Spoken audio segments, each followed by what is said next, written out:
Boker Tov, on avait promis de rappeler le rapport qu'il y a entre Kriyat Shema et Aseret Adiberot, puisque le Yerushalmi, la Gemara dans le Talmud de Jérusalem, nous dit qu'il y a une correspondance entre Kriyat Shema et les 10 commandements, et lorsqu'on lit le Shema, en réalité, on s'engage vis-à-vis d'Akadosh Baruch Hu pour le respect de ces 10 commandements du décalogue.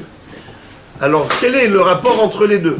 Où est-ce qu'on retrouve les Aseret Adiberot dans le Shema? Shema Israël, on avait dit que ce n'est pas seulement écouter avec les oreilles physiques, mais c'est entendre avec son cœur, c'est-à-dire comprendre, et même mieux encore, c'est accepter, s'engager. Comme Naaseh Venishma, il y a un engagement. Alors comment on s'engage à respecter les 10 commandements? Shema Israël, Hashem Elokeinu, l'Éternel est notre Dieu. Ça correspond au premier commandement. Anochi Hashem Elokecha, je suis l'Éternel ton Dieu. Eh bien on le reconnaît. Shema Israël, Hashem Elokeinu. C'est quoi le deuxième commandement? Lo yelecha Elohim acherim al panai. Ne voue pas de culte à des idoles. Ne crois pas en d'autres divinités. Il n'y en a pas. Alors, c'est Hashem Ehad. C'est la proclamation de l'unicité de Dieu. Quand on dit Hashem Ehad, ça veut dire que En od milevado. Lo yelecha Elohim acherim al panai. Ça, c'est le deuxième commandement. Ensuite, quand on dit Ve'ahavta et Hashem Elokecha, tu aimeras l'Éternel ton Dieu, eh bien, à ce moment-là, tu vas prendre sur toi la mitzvah de Lo tisa et Shem Hashem Elokecha lashav. Ne mentionne pas le nom d'Hachem en vain. C'est-à-dire quelqu'un qui prête un faux serment. Ça veut dire, si tu aimes Akadosh Baruch Hu, lorsque tu aimes le roi, tu peux utiliser son nom pour mentir. Où est le respect du roi? Donc si tu l'aimes vraiment, eh bien tu ne vas pas mentionner son nom en vain. Également, Urtaftam al mezuzot betecha uvish'arecha. Tu vas inscrire la mezouza sur les poteaux de ta maison.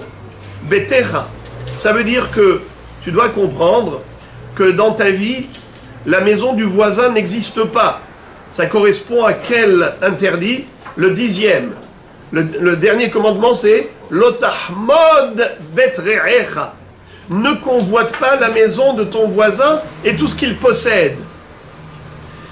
Cette mitzvah de ne pas convoiter, elle est mentionnée de manière allusive en disant Urtaftam al mezuzot betecha.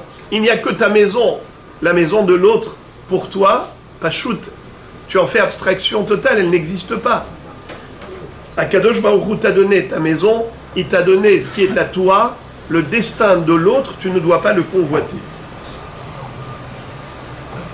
Ça, c'est Betecha. Ve'asafta deganecha. Tu récolteras tes céréales. Ça veut dire que ta production agricole, elle est à toi, mais pas celle du voisin. Ça correspond à l'otignov. Ve'asafta deganecha, ve'lo degan haverecha. Tes fruits à toi, tu les amènes chez toi à la maison, mais pas les fruits du voisin. L'otignov. Également, va'avadetem mehera. Akadosh Baruch Hu nous met en garde par rapport au non-respect de sa volonté pour ne pas que chas v'shalom on soit éliminé, évacué d'Eretz Israël. Va'avadetem mehera me'al adama. Et qu'est-ce qui cause l'extermination? Eh bien, c'est le fait d'exterminer l'autre. Ça correspond à quel interdit? Lotirtzah. Ne tue point. Ne tue point, parce que celui qui tue l'autre, eh bien, finalement, lui-même sera éliminé par Akadosh Baruch Hu.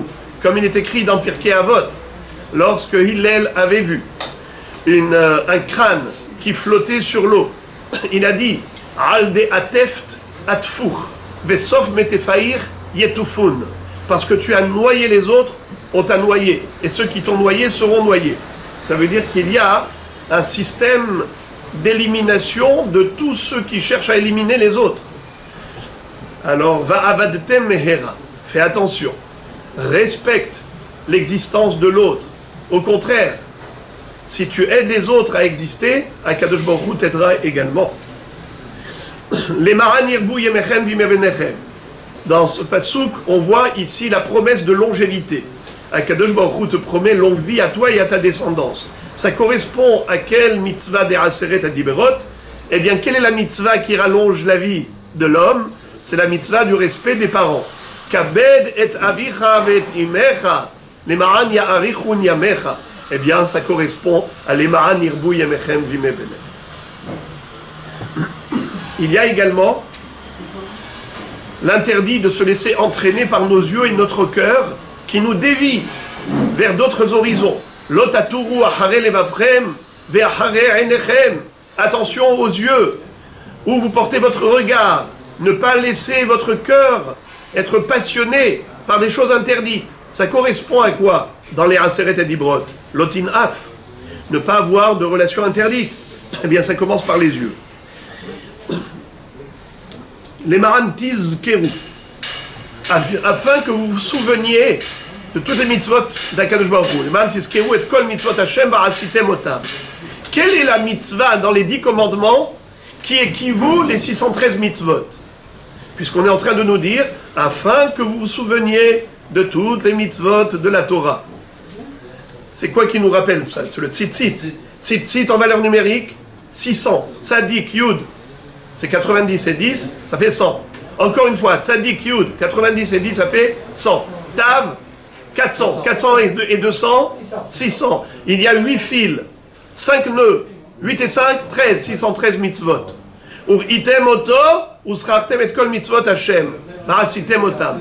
Quelle est la mitzvah qui est équivalente à toutes les autres et qui figure dans les 10 commandements? La mitzvah de l'observance du Shabbat. Zachor et yom ha-Shabbat lekadesho. Souviens-toi du Shabbat pour le sanctifier. Celui qui est shomer Shabbat, c'est comme s'il est mekayem toutes les mitzvot. Celui qui est mehalel Shabbat, c'est comme s'il avait transgressé toutes les mitzvot de la Torah. Shabbat, ça correspond à la emuna qui est la base de toutes les mitzvot. Eh bien, les Maran Tizkeru et kol mitzvotai, c'est Zachor et Yom ha-Shabbat le Kadesho. Eh bien voilà les amis, en lisant le schéma tous les matins et tous les soirs, il est bon de prendre sur soi l'engagement à respecter les Aseret Adiberot qui sont en réalité la base de toutes les mitzvot de la Torah. Bruchim Tov.